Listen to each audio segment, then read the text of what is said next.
Joining us right now is Sa'ar, the Foreign Minister of Israel. Thank you very much for joining Ndtv here. Thank you for having me. And you just come here after meeting Dr. S. Shankar, India's Foreign Minister, and you spoke in detail not just about terrorism, but also India and Israel cooperation, from innovation to agriculture. How do you see the India-Israel relations currently?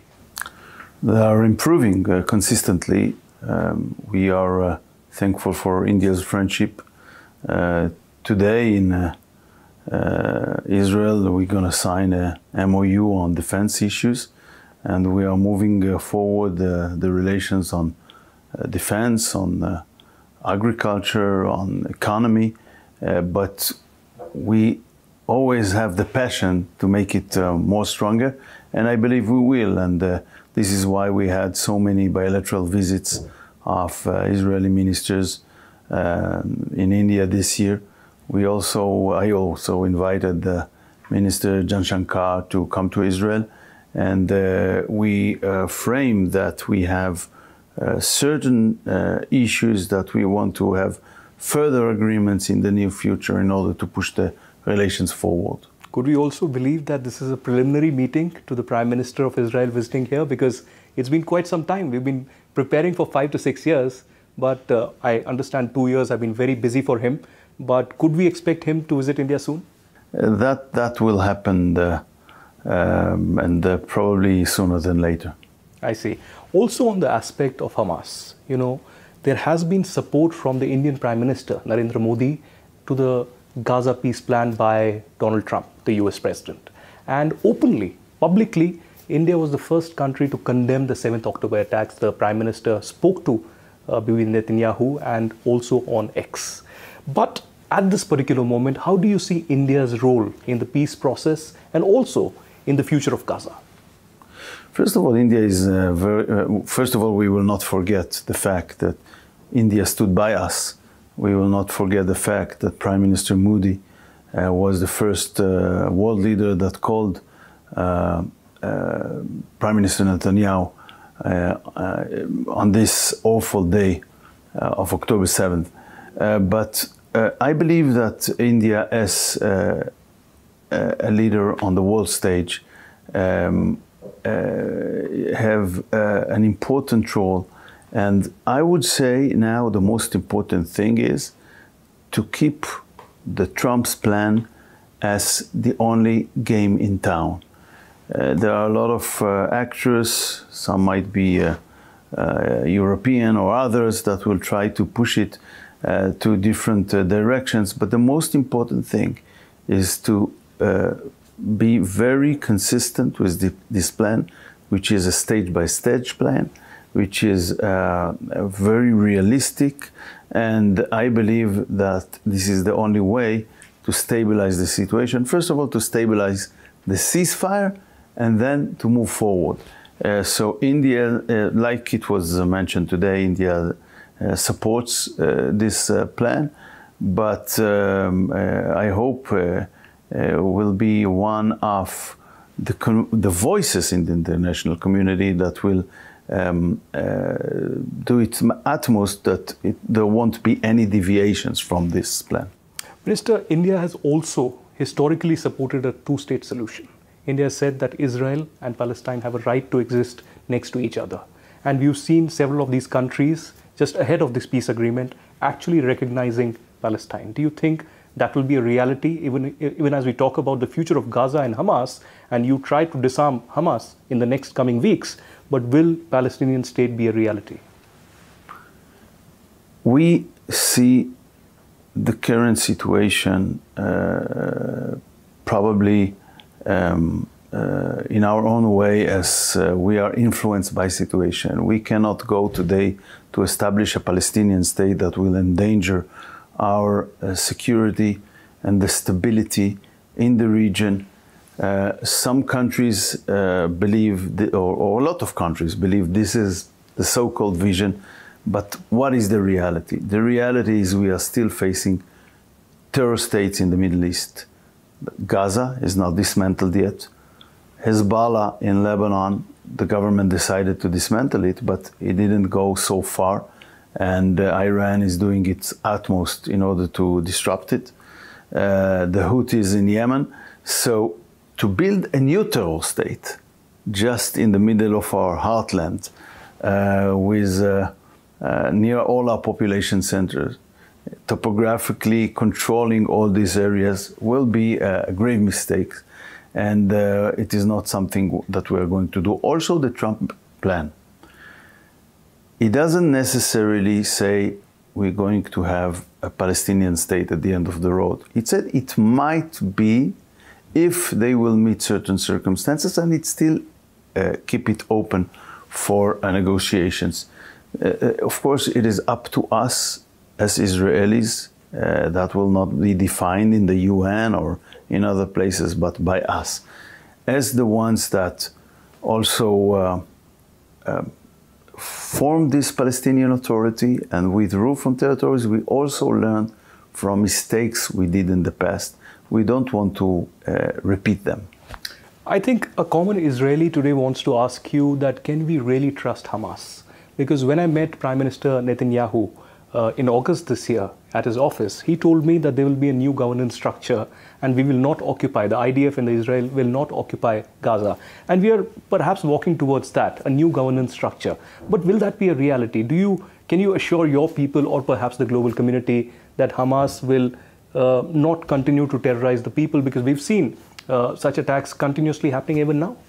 We saw executions during daylight of Palestinian rivals that Hamas is doing, and this is their way in order to bring fear to the hearts of the people there. But the plan is exactly to put someone else in power and also to dismantle the military power of Hamas in Gaza Strip and Islamic Jihad and other terror factions. This is extremely important, and this is why we will insist on the implementation of the plan as it is. Well, while we are speaking about Hezbollah and Hamas, India hasn't been far from being victims of terrorism for a very long time, and this is something that's common. External Affairs Minister Dr. Jaishankar also spoke about it. How do you see India and Israel coming together in combating terrorism globally? Can there be a coalition? Can there be more bilateral partnership in the areas of defense cooperation, as well as intelligence sharing, technology, etc.? Because you also began your speech by condemning the Pahalgam terror attack that happened earlier this year. What are your thoughts on India being a victim of terrorism, and what should be the response of the global community? Terror is terror everywhere, and this is why I emphasized it, because I know that the people of India themselves, they knew and unfortunately not very far from today, the horrors of terror. And that should be condemned, and we shall cooperate. You probably know that we designate this terror organization and Lashkar Taiba, and also we cooperate on defense issues. And it is very important that we will share from our experience and from our knowledge, and I believe that there is no bigger knowledge on confronting terrorism than Israel has. And of course, we will always be ready to share anything with our friends from India. Fair enough. Let's turn our attention to the economics between India and Israel as well. There are a lot of workers that have been going there. In the last 2.5 years, we've seen mighty progress in that. There have been agreements, etc. Do you feel that these workers that are going from India will only increase the cooperation between India and Israel? Yes, they are very good workers, but we think today how we can have more cooperation, more economic relations. We, of course, must renew the direct flights between the states. It is essential. And we have a lot more to do, and this is part of the things we discussed today in my meeting with Minister Jaishankar. You spoke about connectivity, so I have to ask you a very important question about what happened in 2023 during the G20. We had an agreement on the IMEC, and you have supported not just the IMEC but also the ITU2 connectivity project. So how do you see in the last 2 years there's been a hiatus on that? Hasn't been a progress. We are ready to move forward naturally because of the war. that we hadn't saw any progress during this time. But we are behind that now, I believe, and we can move forward with that, and I hope that very soon we'll do that. Do you think that the US will also, there's a question of tariffs, but I don't want to ask you on tariffs, but on the connectivity, do you think Trump administration will be as supportive as the Israeli administration to bring in US, Middle East, Europe and India closer? I believe so. I believe so. It's President Trump said it is his vision, and I believe this is one of the things that we can implement together. Also on the overall cooperation between India and Israel on agriculture, on innovation, on water management and different aspects. There have been several deals and cooperations. Do you think this has to be taken to another level in the coming weeks and months? Yeah, from our point of view, maybe India is the main country we cooperating on those issues, and a lot of projects and about water management and other things. And I believe we can push it forward, and we will. This is one of the main issues in the which is also important for your country. And we know that, and we invest a lot in that. And while we speak about economics and connectivity, Adani, a major business house here in India, has invested in the Haifa port and has 70% stake in there.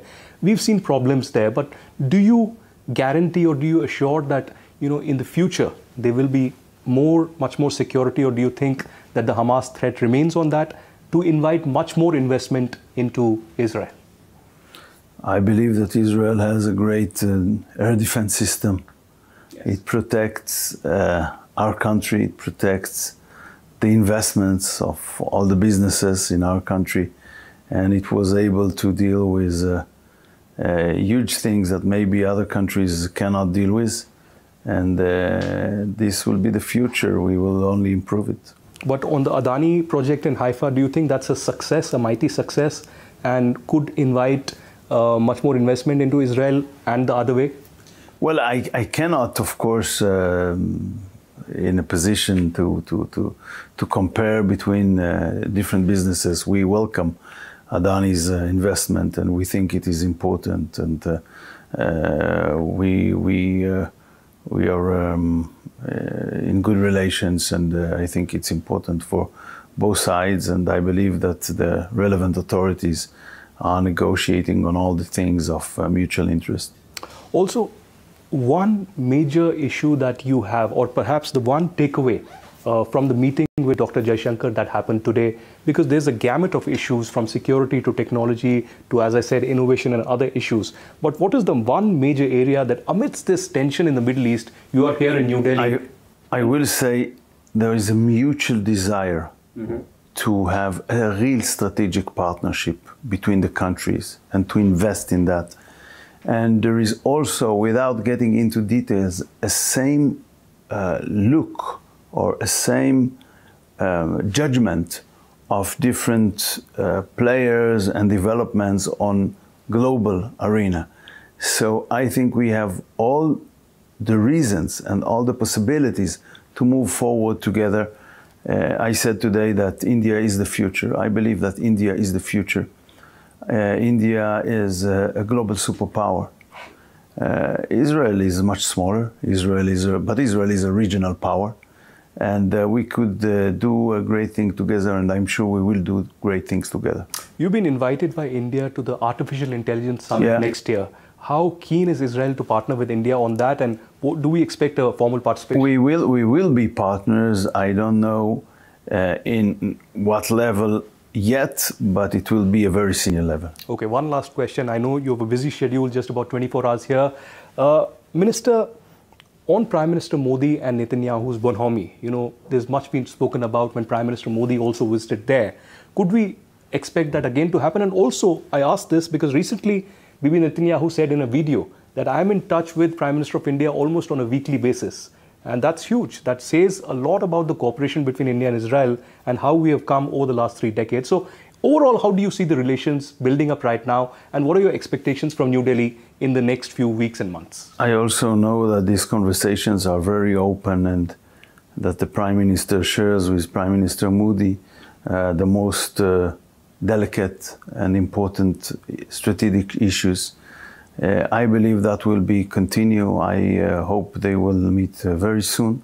And generally speaking, the relations between the country, between our both countries, I'm sure they are in front of a very, very good. It's not that it's good already, yes, but I'm sure it's going to be excellent. Well, we hope so too. Thank you very much, Minister You're Saar, welcome. You're welcome. Thank you. Thank you.